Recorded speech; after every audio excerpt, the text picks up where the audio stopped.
जब बाबा जी ने सोने का महल बनाया तब लाहड़ी मासाएं ने पूछा कि इस महल का सौंदर्य मानव कल्पना से परे है, कृपा करके इसकी उत्पत्ति का रहस्य मुझे समझाओ। तब कहते हैं, उसकी काली आंखें ज्ञान के तेज से चमक उठी। उसने कहा, मैं सहज से तुम्हें सब कुछ समझा दूंगा।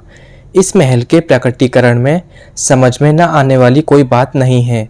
सारा ब्रह्मांड विधाता के विचार का मूर्त रूप है। अंतरिक्ष में भ्रमण करता हुआ पृथ्वी का यह भारी गोला ईश्वर का एक स्वप्न मात्र है।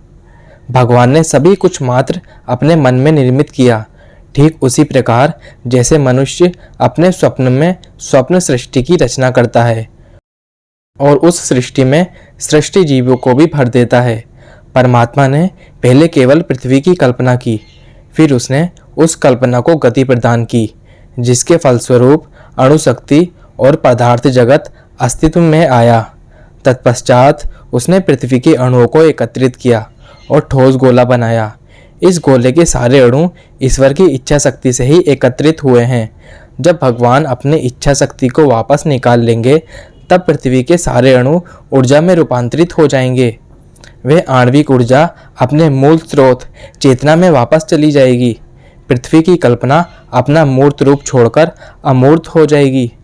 स्वप्नकर्ता के अवचेतन विचार से ही स्वप्न सृष्टि मूर्त रूप धारण करती रहती है। स्वप्नकर्ता के अवचेतन विचार से ही स्वप्न सृष्टि मूर्त रूप धारण करके रहती है।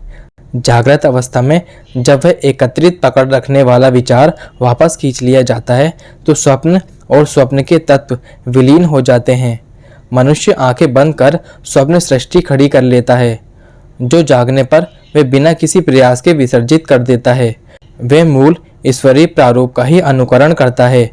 इसी प्रकार जब वह ब्रह्म चेतन में जागता है तो इस ब्रह्म स्वप्न सृष्टि के भ्रम को अनायास ही विसर्जित कर देता है। परमात्मा की अनंत इच्छा शक्ति के साथ एक होने के कारण बाबा जी मूलभूत अणु परमाणु को एकत्रित कर कोई भी आकार धारण करने की आज्ञा दे सकते हैं। क्षण भर में मूर्त रूप दिया गया वह स्वर्ण महल उतना ही वास्तविक है जितनी वास्तविक ये पृथ्वी है। बाबा जी ने इसी प्रकार इस महल का सृजन अपने मन से किया है और अपने इच्छा शक्ति से उसके अणुओं को एकत्रित पकड़कर रखा है। जिस प्रकार ईश्वर के विचार ने पृथ्वी का सृजन किया और उसकी इच्छा शक्ति इसके अस्तित्व को बनाए हुए है, उसी प्रकार ये महल भी बना है।